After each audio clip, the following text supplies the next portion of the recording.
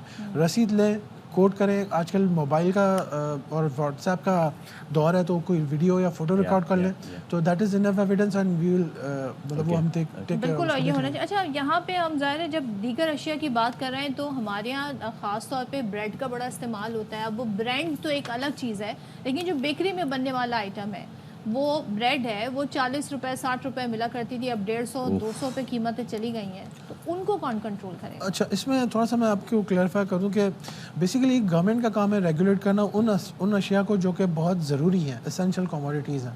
اب برانڈ جو جہاں پہ برانڈیڈ چیزیں آ گئیں جیسے بریڈ اور باقی کنفیکشنری آئٹمس ہو گئے, اس میں ویلیو ایڈیشن مختلف ہو رہی ہے.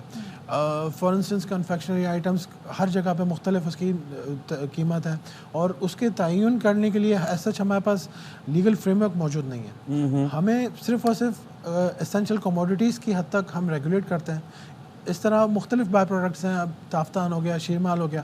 اب اوبیسلی محفوظ شیرمال والے کہیں گے جی ہماری کوالٹی سب سے بہتر ہے, تو لیکن اس میں یہ چیز سیم جو لوکل بیکری ہے جو کہ خود اپنی بھٹی پہ اندر بنا رہی ہوتی ہے, اس پہ بھی یہی چیز اپلائی ہوتی ہے, وہ بھی ہم کم نہیں کر سکتے اس کو؟ نہیں دیکھیں وہ ہم کم کر سکتے ہیں, لیکن اس میں میں نے آپ سے یہ عرض کی کہ لیگل فریم ورک ہمیں امپاور اس چیز کو ریگولیٹ کرنے کے لیے نہیں کرتا. اچھا لیکن مجھے ایک چیز بتائیں, اتنا بڑا شہر صرف 3 تندور سیل ہوئے, میری کوئی خواہش نہیں ہے, میں تو یہ چاہتی ہوں کہ آپ کے احکامات پر عمل درآمد ہو, لیکن آئی نو کہ 12 روپے کی چپاتی نہیں مل رہی ہے, آئی نو کہ 17 روپے کا نان نہیں مل رہا ہے, تو یہ آپ کی کوئی انسپیکشن ٹیمز بھی ہیں یا you people are just waiting for people to complain to launch the complain?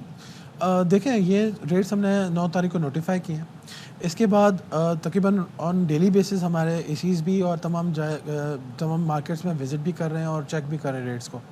اب ایشو یہ آتا ہے کہ جی ہماری ٹیمز جب جا رہی ہوتی ہیں تو ہم ریٹس بھی ڈسپلے کرا رہے ہوتے ہیں اور انفورس بھی کرا رہے ہوتے ہیں.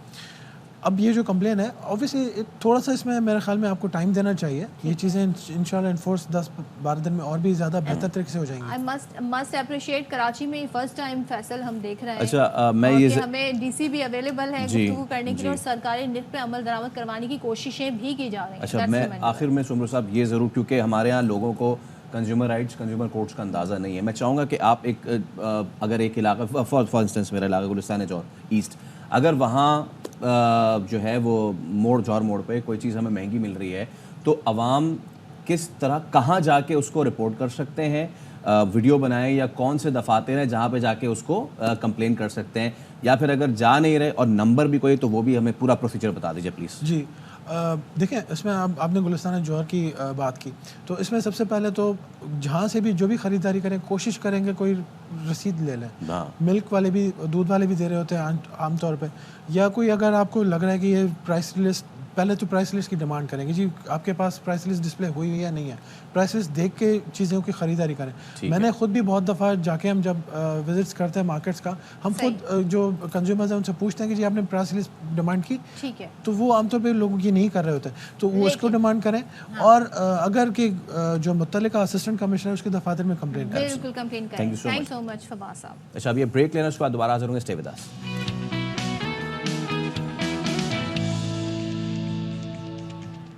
السلام علیکم, ویلکم بیک ونس اگین. اور ہمارے شو کا دوسرا گھنٹہ یعنی کہ 10 بج گئے ہیں, اور آپ نے ابھی تھوڑی دیر پہلے ہیڈ لائنز بھی ملاحظہ کر لی ہیں, جس میں ایک بار پھر سے آپ کو یاد دلا دوں کہ 1-1 سے برابر ہے پاکستان اور آئرلینڈ کی جو سیریز ہے. نکل ہی نہیں رہا ذہن سے, مجھے لگ رہا ہے آپ کو بہت زور سے وہ ہار لگی ہے, جیسے کہ باقی سارے پاکستانیوں کو لگی ہے. مجھے دیکھنا ہے کہ آج ہوتا کیا ہے. سو خیر سگالی کے طور پہ میں نے بھی گرین پہنا ہوا ہے, لیکن آئرش گرین ہے, پتہ ہے آپ کو.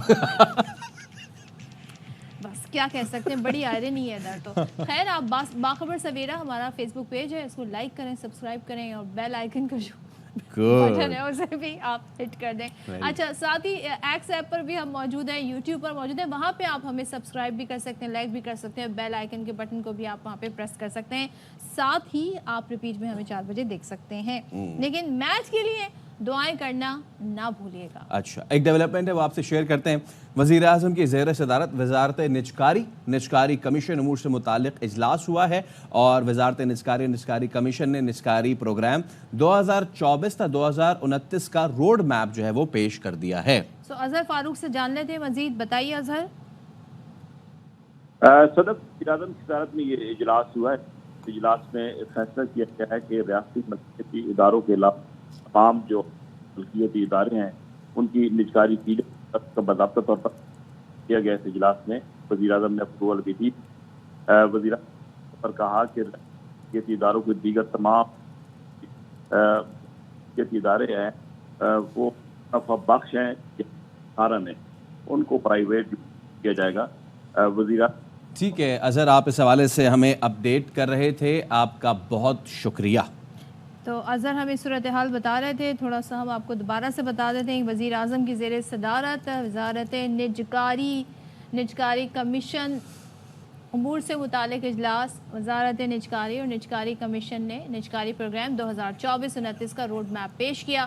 وزیر اعظم کا اسٹریٹجک ریاستی ملکیتی اداروں کے علاوہ دیگر تمام حکومتی ملکیتی اداروں کی نجکاری کا اعلان. سوائے اسٹریٹجک ریاستی ملکیتی اداروں کے دیگر تمام ریاستی اداروں کی جو ملکیتی ادارے ہیں ان کی نجکاری ہوگی، اور نفع یا خسارے میں جو ادارے ہیں تمام حکومتی ملکیتی اداروں کی نجکاری وہاں کی جائے گی.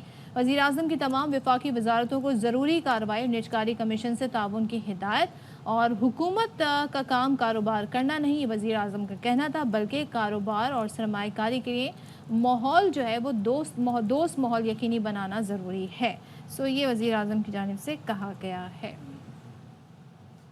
بہت سارے کام جو ہیں وہ سن کے دیکھ کے لگتا ہے کہ یہ آسان نہیں ہوتا. ان میں سے ایک کام ہے کوپیمائی، اور دور سے جب تصاویر ہم دیکھتے ہیں کتنا خوبصورت لگتا ہے نا، مطلب کہ وہ چٹے چٹے پہاڑ، اونچے اونچے پربت، اور ان پہ چڑھنا، کوپیما جو ہے اس پہ چڑھ رہے ہیں، اور بڑا زبردستی کام لگتا ہے. لیکن یہ جتنا مشکل ہے وہ انہیں پتہ ہے کہ جو یہ کر چکے ہیں تو آسان نہیں رہا ہوتا. ایبسلیوٹلی. اور جتنا یہ اور کئی مرتبہ ایک ہوتا ہے نا کہ پہاڑ سر کرنا بڑا مشکل ہوتا ہے، نو وہ سر کرنے کے بعد واپس اترنا اس سے بھی دگنا مشکل ہوتا ہے. یہ کیوں ہوتا ہے یہ بھی ہم آپ کو آگے چل کے بتائیں گے. لیکن اپنی جان جوکھم میں ڈال کے، خطرے میں ڈال کے ہزاروں میٹر بلند چوٹیاں سر کرنا یہ کوئی اچھوں کا کھیل نہیں ہے. لیکن اب ایسے میں پاکستان کی نائلہ کیانی ہیں، وہ پاکستان کا نام کر رہی ہیں روشن. ہزاروں میٹر بلند چوٹیاں سر کرنا ان کے لیے تو کوئی مشکل کام بظاہر نظر نہیں آتا. پاکستان سے بہت سارے کوپیما ہیں جو جن کے نام بڑے مشہور ہیں، جن سے ہم آپ کی ملاقات کرواتے رہتے ہیں، لیکن نائلہ کیانی بھی ان میں شامل ہیں. اور انہوں نے دنیا کی 5ویں بلند چوٹی مکالو سر کی ہے. اور اس کے ساتھ ہی صرف 3 سال کے دوران، امیجن کریں 3 سال کے دوران 8000 میٹر سے زائد بلند 11 چوٹیاں سر کرنے والی پہلی پاکستانی ہونے کا اعزاز بھی انہیں حاصل ہے. تو نائلہ کیانی ماؤنٹ ایوریسٹ سر کرنے والی دوسری خاتون بھی ہیں.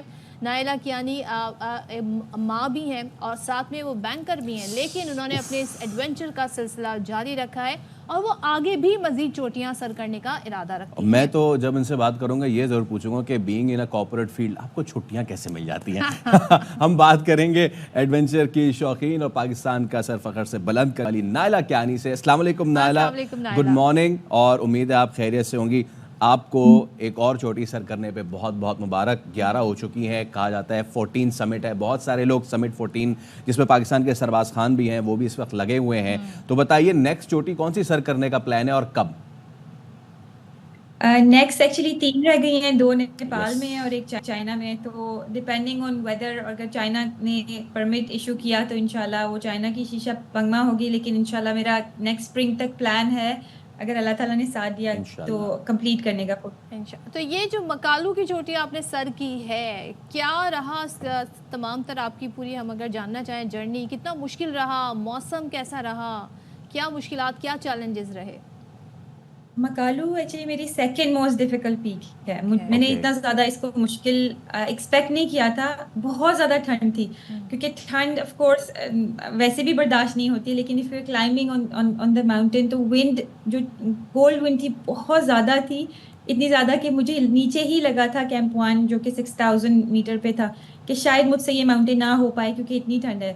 اور اس کی ٹرین بہت زیادہ مشکل تھی، rock ice and blue ice. تو بلو آئس بیسکلی اس میں جو ہمارے کریمپونس ہوتے ہیں، جو اکوپمنٹ لگا ہوتا ہے اسپائکی والا پاؤں شوز کے نیچے، وہ اندر نہیں جاتا ہے آئس کے، تو وہ then you have to use your upper body. تو اٹس ویری، بہت مشکل تھا، اتنا مشکل کہ میں پہاڑ کے سمٹ پہ جا کے رو رہی تھی کہ کیسے ہو گیا یہ. یہ خوبصورت فیلنگ ہوتی ہے.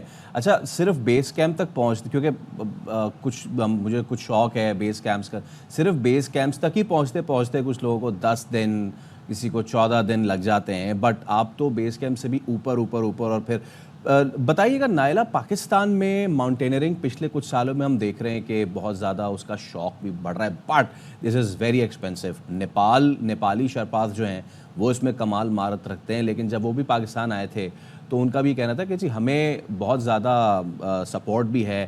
پاکستانی ماؤنٹینرز کو کتنی سپورٹ ہے فائنینشلی بھی اور دیگر چیزیں بھی؟ پاکستانی ماؤنٹینئرز کو I would say financially compare to obviously Europe, امریکہ, ایون اگر انڈیا سے کمپیئر کیا جائے نہیں ہے, بہت کم سپورٹ ہے. مطلب اپنی پرسنل اگزامپل نہیں دوں گی, I was very lucky with Bart foundation کہ انہوں نے مجھے بہت سارے پچھلے سال میرے ماؤنٹینز انہوں نے فائنینشلی سپورٹ کیے, بٹ اوور آل سپورٹ نہیں ہے اور اٹس ویری ایکسپینسو اسپورٹ. تو بہت سے ٹیلنٹڈ ماؤنٹینئر ہیں جو بہت کچھ کر سکتے ہیں, لیکن فائنینشلی ان کو سپورٹ نہیں, وہ نہیں کر پاتے. ایک سمٹ کرنے میں کتنا خرچہ آ جاتا ہے, right from the planning to buying a fleece jacket to buying your shoes جو کہ مطلب بالکل ہی مختلف ہوتے ہیں, اور سمٹ کرنا پورا خرچہ کتنا آ جاتا ہے, کتنے dollars? I think on average Nepal کی اگر میں اگزامپل دوں, مطلب پاکستان سے باہر کی اگزامپل دوں, تو 25,000 to 30,000 average for a cheaper mountain. Everest for example وہ 40,000 پلس ہے, 40 to 45,000 ڈالرز پلس ہے. پاکستان میں آئی وڈ سے 15 سے 20,000 ڈالرز فار 8,000 میٹر پیک. مطلب یہ ساری میں کاسٹ 8,000 میٹر پیک کی بول رہی ہوں. اکوپمنٹ بہت زیادہ ایکسپینسو ہے, مطلب جسٹ شوز $1,500 کے ہیں, سلیپنگ بیگ $1,000 کا ہے, اچھی کوالٹی کی چیزیں, اس طرح کی چھوٹی چھوٹی چیزیں. گوگلز آپ کی $200-300 کی ہیں, آئی سیکس $300 کی ہیں, تو it is very expensive over all. بالکل. اور جب آپ ظاہر اتنے پرخطر ایڈونچر کے شوقین ہوں تو پھر آپ اپنی کہتے ہیں نا کوالٹی پہ کمپرومائز نہیں کریں گے. اچھا نائلہ مجھے بتائیے گا, اب ایسا لگتا ہے جیسے 8,000 میٹر کی جو بلند چوٹیاں ہیں وہ سر کرنا اب آپ کے لیے کوئی مشکل کام نہیں رہا, کیونکہ آپ کا مزید بھی آگے ارادہ ہے. لیکن میں یہ جاننا چاہوں گی, آپ ماشاءاللہ سے ماں بھی ہیں, پھر آپ جاب بھی کرتی ہیں, بینکر بھی ہیں, تو فیملی اور کے ساتھ, آفس کے ساتھ پھر ایڈونچر یہ بیلنس کیسے کرتی ہیں؟ اور گھر والے کبھی پریشان نہیں ہوتے کہ بھائی اتنی چوٹیاں سر کر رہی ہو, پرخطر ایڈونچر کر رہی ہو, سو کیا رسپانس آتا ہے ان کی طرف سے؟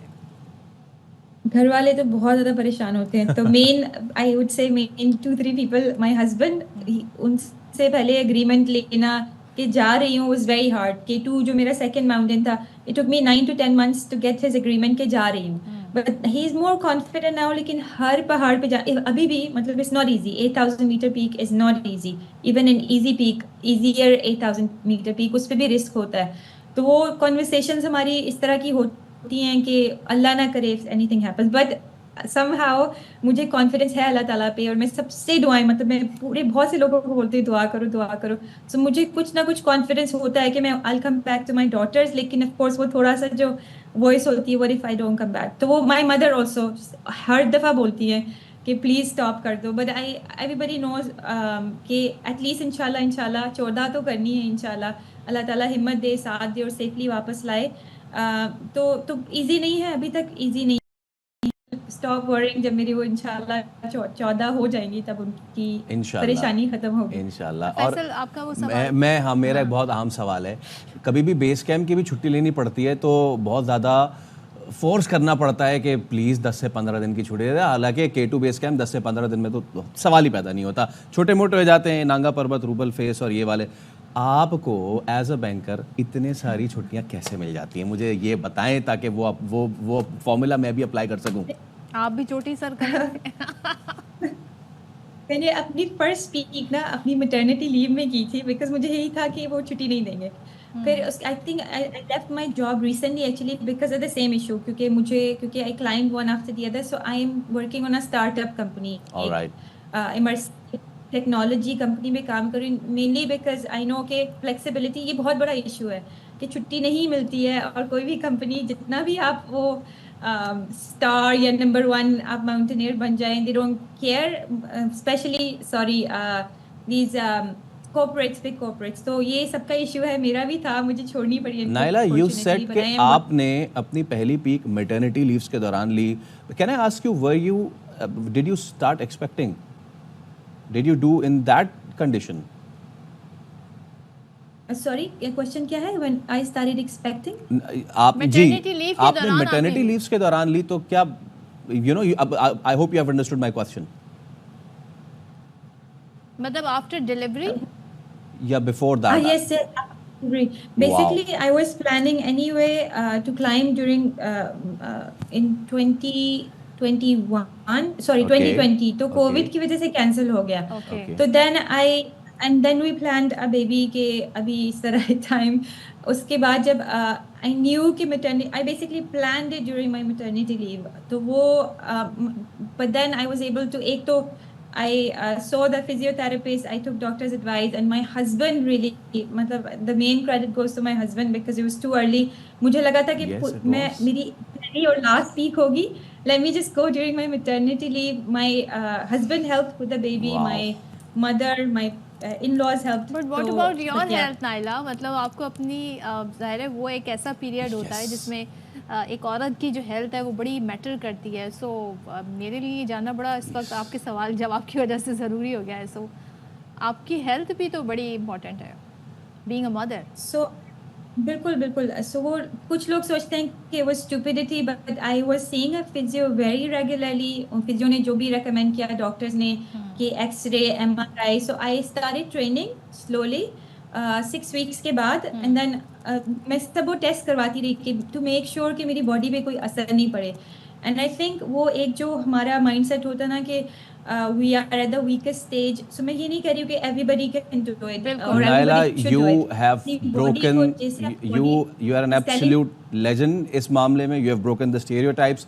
ہماری دعا ہے کہ آپ باقی جو 3 پیکس رہ گئی ہیں سمٹ 14 آپ مکمل کریں اور پاکستان کا نام مزید روشن کریں. Thank you so much for your time, اور یہ congratulations again for doing the مکالو.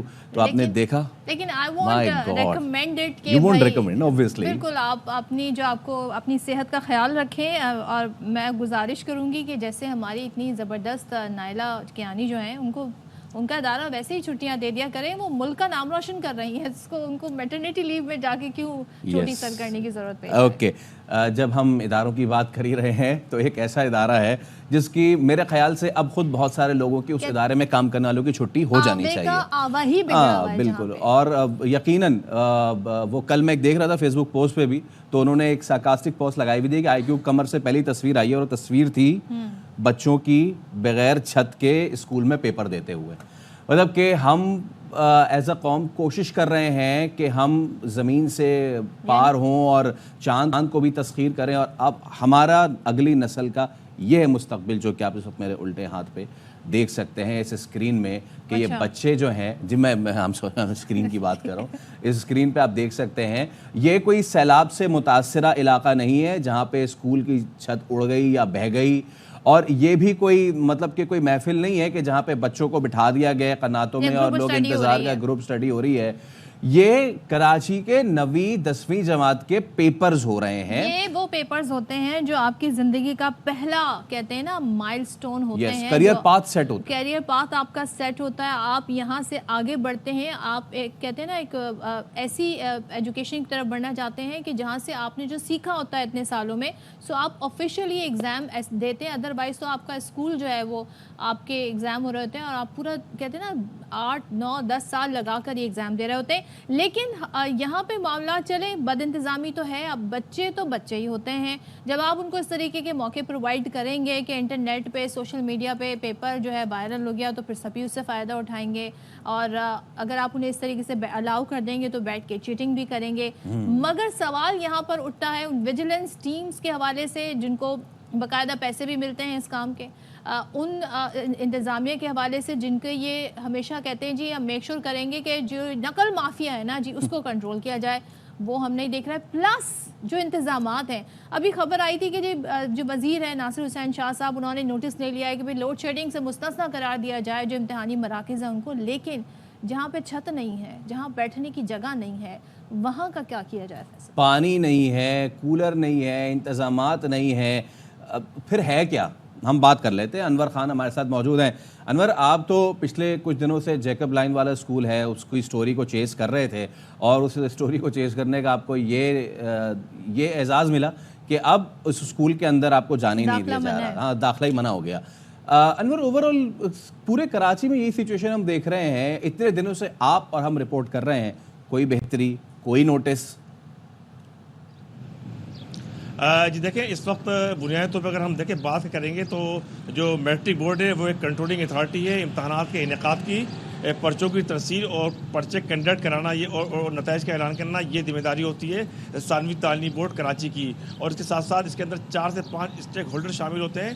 اور اس وقت جو آپ صورتحال دیکھ رہے ہیں کہ مختلف امتحانی مراکز کے اندر فرنیچر کی عدم فراہمی, کھلی چھت کے اوپر یا چادر کے اوپر بیٹھ کے امتحان دینا یا دھوپ کے اندر امتحان دینا, یہ بنیادی ذمہ داری بنتی ہے ڈائریکٹریٹ اسکول ایجوکیشن کی. کم و بیش تقریباً 4 ارب روپے کی رقم مختص کی گئی تھی فرنیچر کی فراہمی کے لیے. تو یہ سارے سال کا فنکشن ہوتا ہے. اور ثانوی تعلیم بورڈ کا جو ڈیوریشن بنتا ہے وہ بنتا ہے 28 ڈیز کا, 9ویں 10ویں ریگولر پرائیویٹ کے امتحانات کے انعقاد کا. امتحانی مراکز کے اندر فرنیچر کی جو ذمہ داری ہوتی ہے وہ ڈائریکٹریٹ اسکول ایجوکیشن کی ہوتی ہے. صورتحال کے حوالے سے ڈائریکٹر سے ہماری جب بات ہوئی تو اس کا وہ تسلی جواب فراہم نہ کر سکے. اور اس کے بعد اگر بات کریں گے نقل مافیا کی, تو امتحانی مراکز کے اوپر دفعہ 144 نافذ ہے. آج 7واں دن ہے. کسی بھی امتحانی مرکز کے باہر ہمیں کسی بھی قسم کی پولیس جو متعلقہ پولیس اسٹیشن کی ہوتی ہے وہ مطلوبہ سیکیورٹی ان امتحانی مراکز کو فراہم نہیں کی گئی ہے. بیرونی عناصر بآسانی وہاں پر موجود ہوتے ہیں. اگر پیپر لیک ہونے کی بات ہوتی ہے تو پیپر جب ثانوی تعلیم بورڈ سے نکل کے کراچی کے 7 سے 8 ہب سینٹر ہیں جو کہ ٹاؤن کی بنیاد کے اوپر ہیں, جب ہب سینٹر سے امتحانی مرکز پر پیپر پہنچتا ہے تو اس دوران یہ پیپر لیک ہوتا ہے, جس کا اعتراف ثانوی تعلیم بورڈ کی انتظامیہ بھی کرتی ہے. تو 4 سے 5 منظم اعداد و شمار بتا رہے ہیں جو ہب سینٹر ہیں 7 سے 8, ان کے اوپر نگرانی رکھنا کوئی مشکل کام نہیں ہے. کوئی مطلب 200-300 نہیں ہے کہ جن پر آپ کنٹرول نہ کر سکیں. دوسرے, آپ نے کہا کہ دفعہ 144 کا نفاذ بھی ہے, لیکن دفعہ 144 میں کیا ہوتا ہے اس طرح کا ہم نے یہاں پہ کوئی منظر نہیں دیکھا. پھر گرمی کی جب بات ہو رہی ہے تو ایک بچی بے ہوش بھی ہو گئی. اس کے بعد ایکشن تو یہ لیا گیا کہ جی لوڈ شیڈنگ نہیں ہوگی, لیکن ہم ان اسکولز کی بات کر رہے ہیں جہاں پر چھت نہیں ہے. آپ یہ وہ منظر ہیں جس میں بچے امتحان دے رہے ہیں. اور آئی ڈونٹ نو کہ اب اس نوٹس لینے کے بعد انور کوئی صورتحال بہتر ہوئی بجلی کی لوڈ شیڈنگ کے حوالے سے؟ دیکھیں, اس وقت کراچی کے اگر ضلع کورنگی کی بات کریں گے تو ضلع کورنگی کے اندر کم و بیش 150 سے زائد امتحانی مراکز آتے ہیں. اور اس وقت ضلع کورنگی کے جو مختلف علاقے ہیں جس کے اندر شاہ فیصل کالونی ہے, لانڈی ہے, کورنگی ہے, کورنگی 2.5 نمبر ہے, ناصر جمپ ہے, اور اس کے ساتھ ساتھ دیگر علاقے ہیں. اس وقت ان علاقوں کے اندر 9 گھنٹے کے دوران مجموعی طور پر صرف 1.5 گھنٹے بجلی فراہم کی جاتی ہے. یہ سلسلہ صبح 8:30 بجے شروع ہوتا ہے اور 11:30 بجے پھر بجلی بحال ہوتی ہے. آدھے گھنٹے کے لیے بجلی آتی ہے, پھر 12:30 بجے تک بجلی معطل رہتی ہے, پھر آدھے گھنٹے بعد بجلی آتی ہے. اس کے بعد سیکنڈ شفٹ کا امتحان شروع ہوتا ہے. تو ضلع کورنگی کے جو امتحانی مراکز ہیں وہ کم و بیش تقریباً صبح اور شام کی شفٹ کو ملا لیں گے تو ایوریج 1.25 گھنٹے صبح اور شام کی شفٹ کے اندر کم و بیش تقریباً 4 گھنٹے بن جاتے ہیں. اور اس وقت بھی جب ہم اس وقت کو رپورٹ کر رہے ہیں, ٹھیک ہے, چیئرمین میٹرک بورڈ سے شرف علی شاہ صاحب ہمارے ساتھ موجود ہیں. شرف صاحب, کچھ بہتری کچھ معاملات میں ہم نے دیکھا پچھلے دنوں کہیں فرنیچر نہیں تھا تو آپ کی ریکویسٹ پہ فرنیچر بھی بھجوا دیا گیا, لیکن اوور آل سچویشن کچھ کنٹرول میں آئی ہے؟ جی الحمدللہ. دیکھیں, کراچی میں 4 لاکھ بچے امتحان دے رہے ہیں جہاں پہ 560 سینٹر بنے ہوئے ہیں. اگر دن میں 1-2 سینٹر میں کوئی ایشو ہوتا ہے جس کو میڈیا اسٹوری بنا کے جو ہے وہ چھالتا ہے اور اس کو 3 دن پیٹتا رہتا ہے, تو یہ ہمارے بس کی بات نہیں ہے. ہماری کوشش ہے کہ کہاں پہ مسئلہ نہ ہو.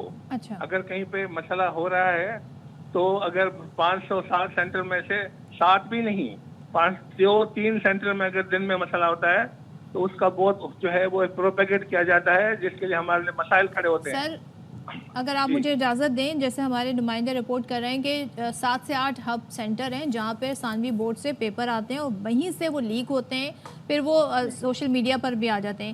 وہاں پر کنٹرول کرنا کتنا مشکل ہے؟ سختی سے تردید کرتا ہوں, وہاں سے نہیں ہوتے. یہ اگر ہوتے ہیں تو وہ سینٹرز پہ ہوتے ہیں جہاں پہ وہ ہم پہنچا دیتے ہیں پیپر 40 منٹ پہلے 50 منٹ پہلے. تو آپ کے علم میں ہے کتنی تعداد ہے ان سینٹرز کی جہاں پہ یہ ایسا ہو رہا ہے؟ آپ کچھ ہمیں بتا سکتے ہیں؟ نہیں, کوئی ایک ہمیں ابھی تک آئیڈینٹیفائی نہیں ہوا کہ کون سے 1 یا 2 سینٹر سے یہ مسئلہ ہوتا ہے. اگر ہمیں پتہ ہوتا تو ظاہر ہے